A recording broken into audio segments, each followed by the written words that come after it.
Buenos días, tanto los que están aquí presentes como quienes nos están viendo desde la transmisión. Que este sea un domingo especial de exaltar al Señor Jesús en nuestros corazones. Les voy a pedir que abran sus Biblias en el primer libro de Samuel que comenzamos la semana pasada, en el capítulo 2.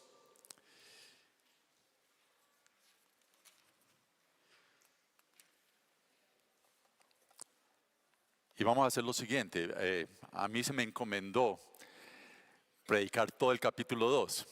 Solamente me voy a focalizar en los primeros 11 versículos. Pero les voy a dejar una tarea, porque será importante para la predicación de dentro de 8 días a cargo del pastor Raúl Rodríguez. Y es que ustedes lean el resto del capítulo. Sin embargo, voy a hacer un par de alusiones a lo que seguirá después del versículo 11, es decir, del 12 hasta lo que va al final, que es el versículo 36. Y eso lo haré hacia el final. El mensaje de hoy se llama ¿Cuál es tu cántico de vida? ¿Cuál es tu cántico de vida? Y vamos a leer el texto. Cántico de Ana. Entonces Ana oró y dijo: mi corazón se regocija en el Señor, mi fortaleza en el Señor se exalta. Mi boca habla sin temor contra mis enemigos, por cuanto me regocijo en tu salvación. No hay santo como el Señor, en verdad no hay otro fuera de ti, ni hay roca como nuestro Dios. No se jacten más ustedes con tanto orgullo, no salga la arrogancia de su boca, porque el Señor es Dios de sabiduría, y por Él son pesadas las acciones. Quebrados son los arcos de los fuertes, pero los débiles se ciñen de poder. Los que estaban saciados se alquilan por pan, y dejan de tener hambre los que estaban hambrientos. Aún la estéril da a luz a 7, pero la que tiene muchos hijos desfallece. El Señor da muerte y da vida, hace bajar al Seol y hace subir. El Señor empobrece y enriquece, humilla y también exalta. Levanta del polvo al pobre, del muladar levanta al necesitado para hacerlo sentar con los príncipes y heredar un sitio de honor. Pues las columnas de la tierra son del Señor, y sobre ellas ha colocado el mundo. Él guarda los pies de sus santos, pero los malvados son acallados en tinieblas, pues no por la fuerza ha de prevalecer el hombre. Los que se oponen al Señor serán quebrantados. Él tronará desde los cielos contra ellos. El Señor juzgará los confines de la tierra, dará fortaleza a su rey y ensalzará el poder de su ungido. Entonces Elcana, marido de Ana, regresó a Ramá, a su casa, y el niño Samuel se quedó sirviendo al Señor delante del sacerdote Elí. Señor, que esta palabra, este cántico, esta oración, sea un modelo para nuestros corazones y para nuestro entendimiento de cómo exaltar tu santo nombre. En el precioso nombre de Cristo Jesús. Amén. Este pasaje es muy significativo para nosotros como familia, porque representa la gracia especial tras una espera en Dios. Una espera que duró 8 años. Y cuando llega nuestra primera hija, decidimos colocarle el nombre de Ana, significando la gracia especial que había reposado sobre nuestras vidas a cabo de esa espera. Acabo de haber resuelto la supuesta esterilidad, porque tal como lo canta Ana, ella también recibiría hijos después de este primer hijo. Y nosotros 2 años después recibiríamos nuevamente esa gracia tan especial de haber recibido a nuestra hija Isabel, sentada acá a mi diestra. Esta es una oración especial. En algunas Biblias ustedes van a encontrar que el título se llama la oración de Ana. En esta versión en particular se llama el cántico de Ana. Y es un cántico hermoso, es un cántico que exalta al Señor con una forma tan rendida de un corazón hacia aquel que ha bendecido su vida.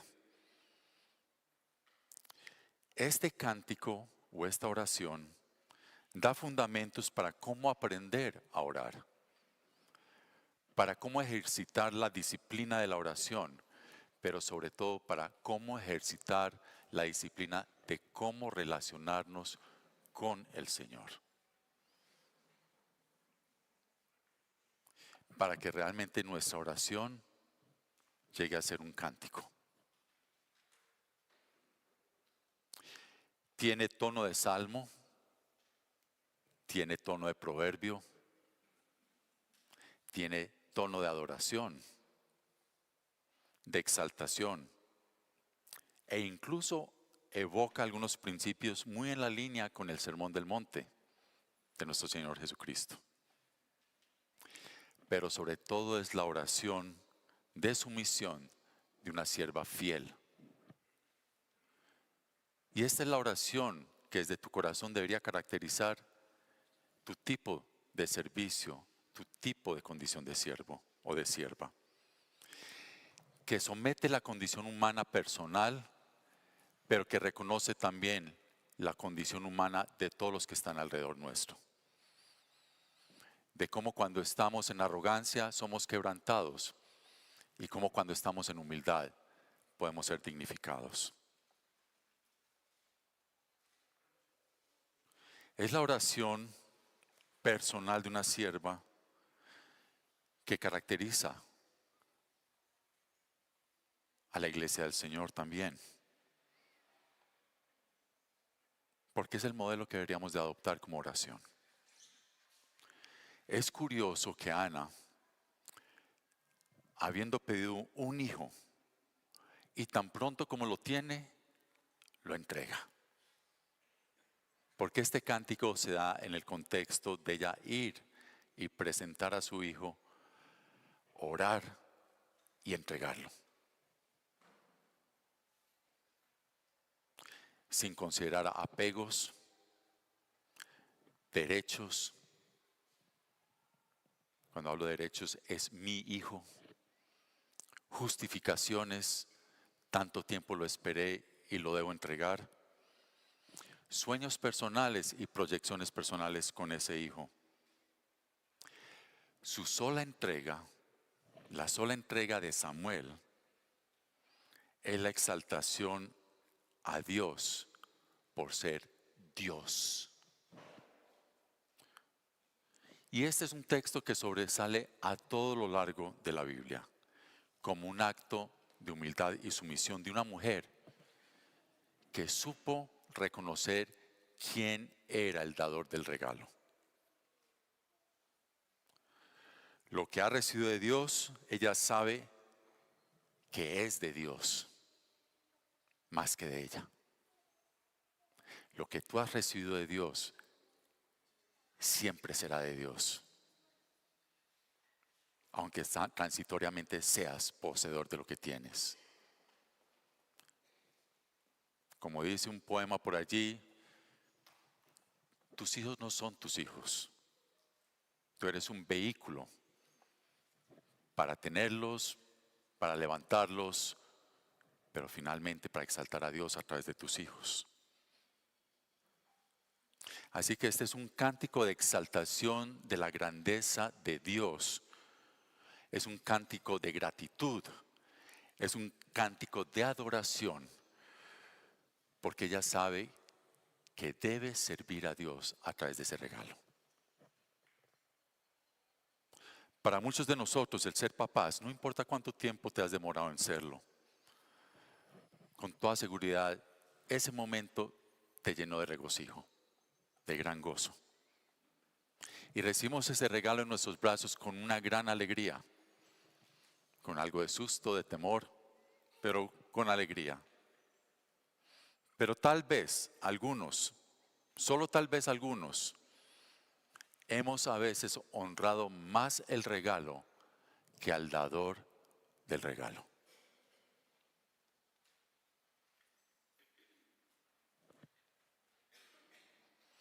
Para Ana, su regocijo, su honra y su dignidad estaban más en el Señor que en el hijo que acaba de recibir. Y ese es el foco principal de esa oración y de ese cántico. Reconocer más al dador que al regalo mismo. Cuando ustedes hagan la tarea de leer los versículos que siguen, porque van a hacer la tarea, ¿cierto? La van a hacer. Se van a dar cuenta que ese sacerdote Elí, al cual Ana lleva a Samuel a presentarlo, como era la costumbre levítica, así como fue el caso de María y de José cuando fueron a presentar a Jesús al sacerdocio allí en el templo. Ese sacerdote Elí honraba, y eso es lo que se van a dar cuenta ustedes, honraba más a sus hijos que al Señor, al que servía. Y por eso ven el desastre del cual van a leer después. 2 hijos de la orden levítica, del sacerdocio levítico, que cometían pecado, que cometían despropósitos en el templo, porque Elí no fue capaz de ejercer la autoridad para la cual fue apartado en el nombre del Señor, porque honró más el regalo que al dador del regalo. Así que acabamos de ver el primer punto, que es la oración, exaltación al dador. El segundo punto es viendo al dador. Y esta es la razón por la cual Ana fue capaz de hacer lo que hizo. Este texto, mis queridas hermanas y hermanos, este texto, esta hojita, es perfectamente ubicable en el Nuevo Testamento. Perfectamente ubicable allí. Si ustedes leen el Cántico de María, los paralelos son impresionantes. Es más, cuando ustedes abran allí en Lucas capítulo 2 y se fijan aquí abajo, si todos tienen esta Biblia, aquí abajo, en estos pequeños numeritos que son referencias, ustedes se van a dar cuenta que el Cántico de María está referenciado a el Cántico de Ana. Y los paralelos de cómo María, así como diría el salmista, bendice alma mía al Señor, se obliga a bendecir al Señor, a exaltar al Señor, a reconocer el poderío de Dios, la exaltación del Dios que derrumba al poderoso y exalta al humilde, quebranta a los poderosos y dignifica al humilde. Bendice la humildad y la esterilidad del que ha esperado largamente. Los paralelos son impresionantes. Pero es porque Ana fue capaz de ver primero al dador que el regalo mismo. El siervo que sabe que no podrá ver su vida con claridad si no lo hace a través de la providencia de Dios y a la luz del señorío de Cristo. Este entendimiento de Ana en relación con esa providencia del Señor y la gracia de Dios la lleva a ver más al dador que al regalo. Claro que hubo regocijo en su corazón al recibir al pequeño Samuel. Claro que estaba feliz.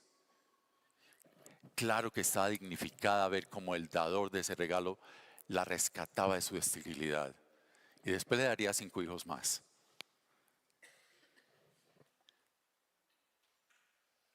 Pero así como ella, en nuestra oración y en nuestro cántico de vida, nosotros estamos convocados a través de esta oración, invitados a través de esta oración, a ver cómo hemos sido nosotros también rescatados de nuestra esterilidad espiritual. De la esterilidad de la humildad por haber caminado en arrogancia. de la esterilidad, de la sujeción a un Dios misericordioso por haber confiado más en nuestras limitaciones. Es la invitación a ver al dador de nuestro rescate y no condicionar al ver al dador de cuenta del tipo de regalos que recibimos, o las vicisitudes que recibimos, o las dificultades en las que andamos.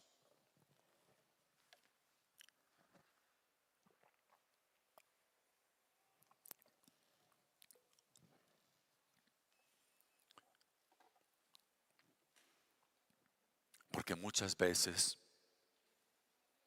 esas vicisitudes o esas condiciones tan aparentes de desventura son las cuales ese dador, son en las cuales ese dador se presenta para su mayor gloria y su mayor honra. Pero la pregunta es si aún en esos momentos de vicisitudes somos capaces de exaltar al dador por ser el dador de eso mismo.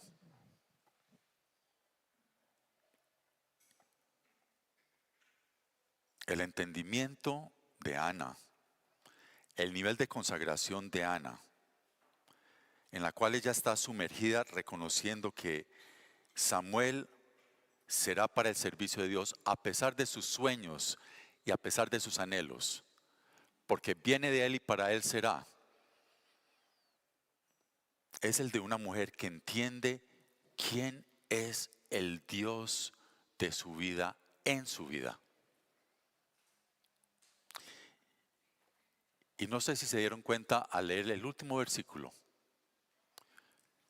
Después de Génesis 3,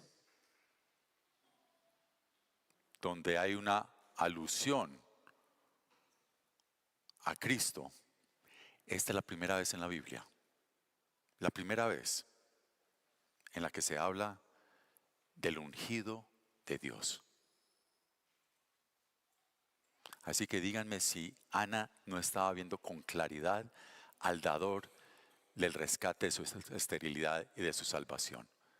Es la primera vez, y aquí lo dice: el Señor juzgará los confines de la tierra, dará fortaleza a su rey y ensalzará el poder de su ungido. Y voy a tomar las palabras de Byron, nuestro director de alabanza. Este texto, que podría estar totalmente ubicable en el Nuevo Testamento, porque es un texto totalmente cristológico hacia donde nos está apuntando. Este texto, gracias al Señor, le da todo el sentido a la palabra de Dios, porque donde está ubicado en el Antiguo Testamento nos apunta claramente al ungido del Señor. Es un cántico profético que apunta a Cristo claramente. Ella estaba viendo con total entendimiento al dador.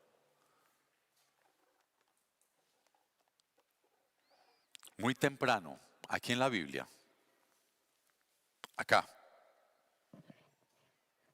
escasamente en la séptima parte de este contenido, de este libro santo, está la mención mesiánica del ungido de Dios. Ese tipo de visión al dador solo es posible porque Ana estaba totalmente en su oración, en su tiempo personal con Dios, relacionada en una actitud de exaltación, de gratitud, de reconocer primero al dador que al regalo.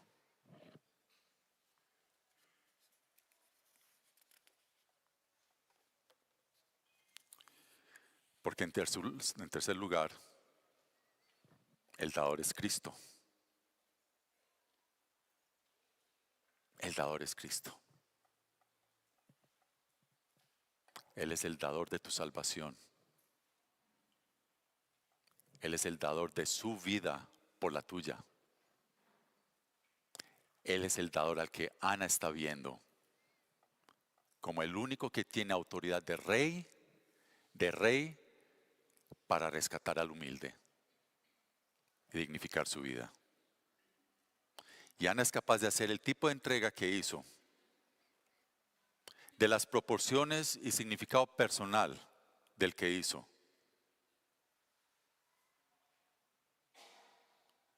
Como lo puede ser un hijo, porque su vida estaba totalmente centrada de manera inequívoca en este ungido de Dios. En nuestras familias antioqueñas era muy habitual, tal vez unas 2 generaciones atrás, hacia atrás, que toda mamá o todo papá anhelara que en la familia, esas familias grandes de 11, 12, 15 hijos, hubiese siquiera un sacerdote o una monja. Y probablemente algunos de ustedes todavía tienen familias con tías y tíos, porque son tías y tíos, no pueden serlo de otra manera, ¿cierto? Que son sacerdotes o monjas a partir de ese anhelo.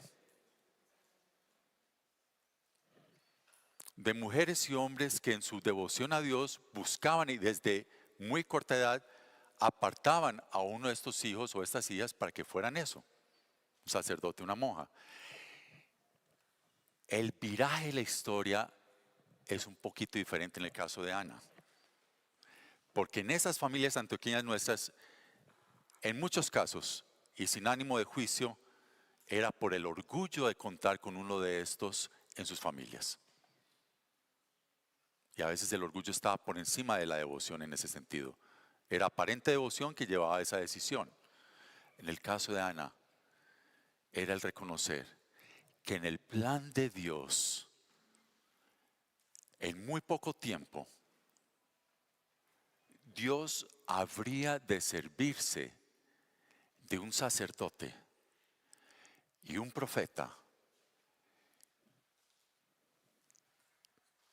que le pusiera el manto de santidad a lo que los hijos de Elí habían dañado.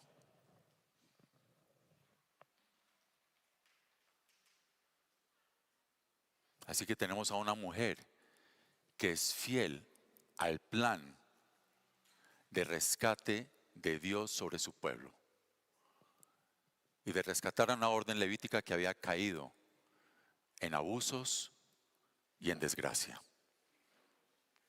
Porque sí, hay connotaciones proféticas en este texto. Pero yo quiero resaltar a la sierva que con un corazón para conectar lo que Dios le ha permitido tener, lo conecta con lo que es necesario hacer. Pues llegarían días no muy lejanos, como lo acabo de mencionar, donde Samuel se levantaría como el sacerdote que encabezaría esa orden levítica.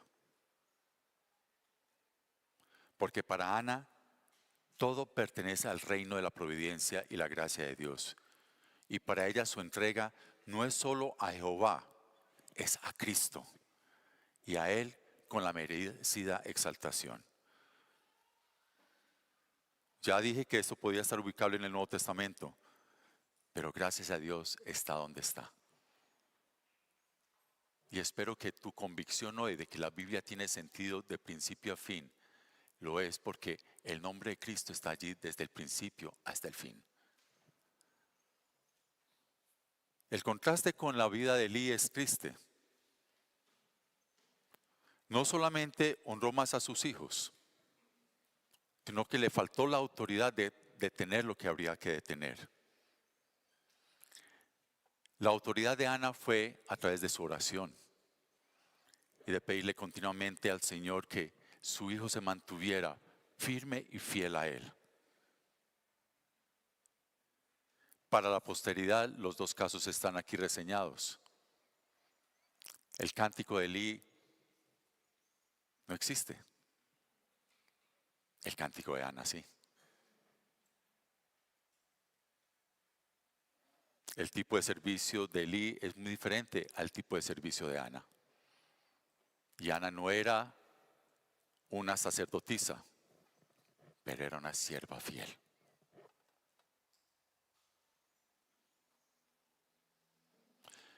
Y ustedes van a leer que como Dios no permite que sus planes fracasen, porque Él es perfecto, ustedes van a leer cómo Samuel fue creciendo y fue tomando un lugar hasta que finalmente su servicio es un servicio que honra a Dios. Pero yo estoy seguro que siempre en el referente de Samuel, tengo esa convicción desde estos textos, siempre vio a un papá que fue fiel en cumplir las leyes que le mandaba Dios, pero sobre todo en ver el referente mamá consagrada en la oración y entregarle a Dios lo que era de Dios. La oración de Ana refleja un cántico de vida donde ver al dador del regalo es más importante que ver al regalo.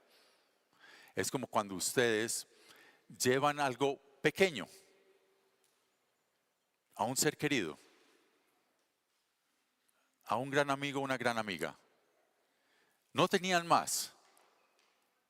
El regalo es pequeño no porque sea un diamante, que es pequeño porque tal vez el valor aparentemente es insignificante. Pero al entregarlo se ve tanta genuidad de amor en la expresión de sus rostros hacia ese ser querido, que el ser querido comprende que es más importante ver primero al que le trae el regalo que el regalo. Y entonces a cambio ustedes reciben genuinamente una expresión de amor del receptor del regalo. Y probablemente ustedes han visto eso muchas veces en sus vidas o tal vez pocas. Pero cuando sucede eso, hay una conexión relacional muy importante. Eso es de lo que estamos hablando acá. De una mujer que fue capaz de ver a su Señor como el dador. Y cuando eso se dio, fue capaz de hacer una exaltación en un grado de humildad que selló su vida para el resto de sus días. ¿Cuál es tu cántico delante del Señor? ¿Cuál es tu cántico hoy delante del Señor? ¿Qué tipo de exaltación hay en tu vida hacia tu Señor Jesús? ¿Qué tipo de reconocimiento? Sé que algunos han pasado por grandes dificultades, pero cuando ha pasado la noche oscura del alma, sé que muchos tienen testimonio de exaltación al dador aún de ese regalo tan amargo. Porque es más honroso exaltar al dador que al regalo. ¿Cuál es tu cántico? Vamos a orar. Esta es tal vez la predicación más corta que he hecho en mucho tiempo, si no la más corta.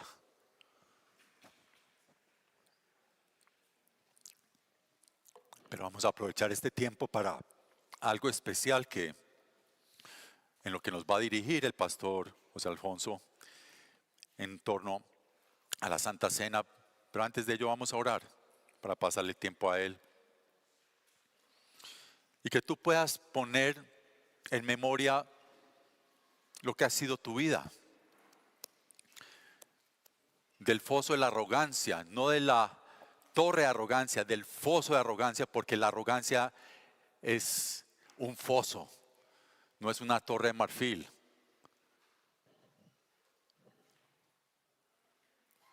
Del foso de la falta de sumisión de pronto en la cual has caminado. Tal vez de tener tus oraciones como a veces son las mías, que solamente pido y pido y pido regalos, pero no veo al dador del regalo de mi salvación. ¿Cómo es tu cántico hoy? ¿Y cuál es el tipo de cántico que le vas a pedir al Señor en este día?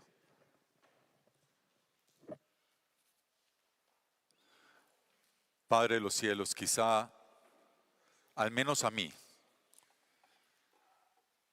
me da pena y vergüenza ver en lo que se ha convertido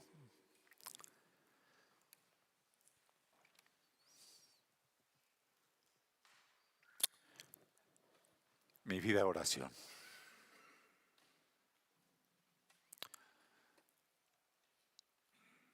Cuando leo este texto, Señor.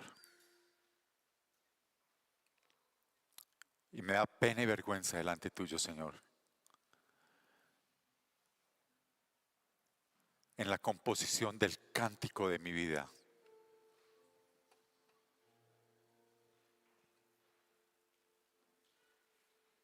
Por no permitir que abras mis ojos a verte a ti,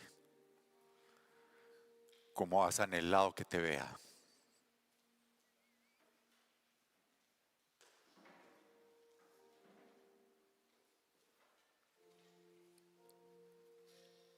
Que pregono tanto en contra de la arrogancia, pero que soy tan arrogante, Señor.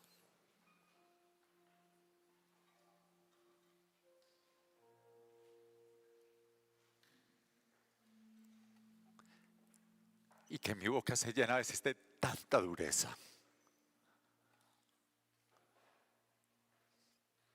de palabras tan ásperas y faltas de misericordia.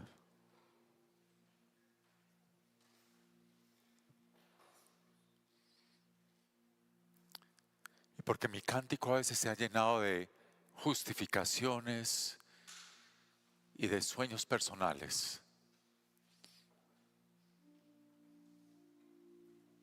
en vez de ser un cántico que te rinda a ti.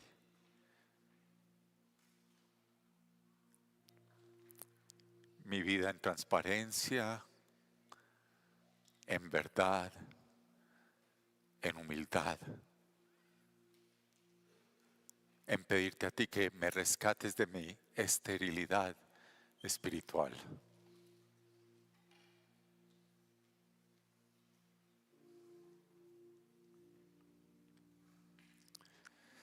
Perdóname por el tipo de composición que estoy haciendo, Señor.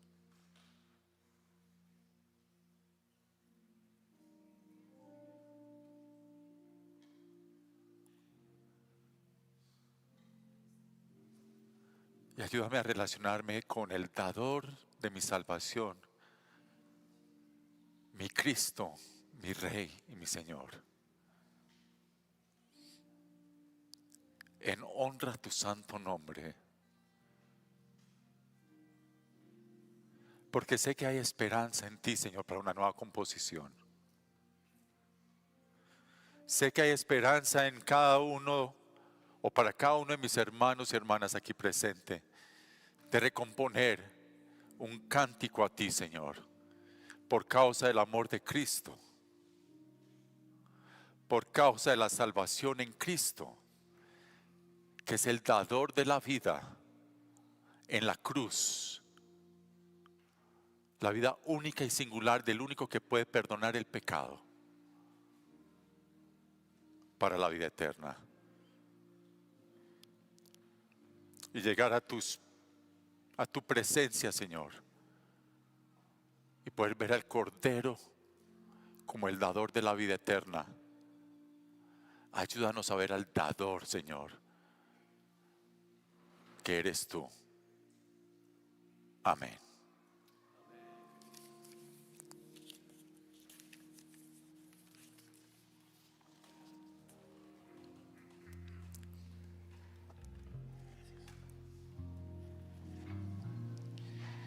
En esa misma actitud, yo quiero invitarlos, hermanos, en esta mañana para que meditemos en este cántico de vida que es la Santa Cena. Así que quiero rogarle que cierre sus ojos, escuche esta meditación y examine su corazón. La salvación es un regalo del Padre a través de Jesucristo y del poder del Espíritu Santo. Un regalo necesario para nosotros. Y como regalo no nos costó nada a nosotros, pero le costó todo a Jesús. Así que, hermanos, recibamos este regalo con reverencia, con amor, con humildad y en santidad. Por lo tanto, es bueno que antes de pasar, examinémonos. No comamos el pan ni bebamos la copa de manera indigna, como nos dice el apóstol Pablo en 1 Corintios capítulo 11. Tomémonos el tiempo de examinarnos, porque el que come y bebe sin discernir el cuerpo, come y bebe su propia condena, dice la palabra. Algunos están débiles, algunos están enfermos y aún otros han muerto, dice el apóstol, porque han tomado la Santa Cena a la ligera. Por favor, queridos hermanos, es verdad que podemos entrar confiadamente al trono de la gracia para recibir misericordia y hallar la gracia para la ayuda oportuna. Es verdad, es el trono de la gracia, pero también es un trono donde se sienta un rey, un soberano, un Dios todopoderoso, un rey inmaculado, un rey santo, santo, santo, para poder ver al dador de la salvación. Así que si hay algo que nos impida recibir la Santa Cena, acerquémonos conscientemente al trono de la gracia y pidamos perdón. Si es necesario pedir perdón a otros y en este momento no puedes, pues haz un compromiso con el dador de la salvación. Haz un compromiso de que lo harás y ojalá en esta semana. El Señor siempre está dispuesto para perdonarnos. La Santa Cena es un memorial de la obra de Cristo, pero no debe ser un acto rutinario. Es un acto con sentido, una oportunidad de ponernos a cuentas con Jesús, de rendirle honra y de exaltarle, no en el hecho de tomar la cena, sino en el hecho de vivir para Él.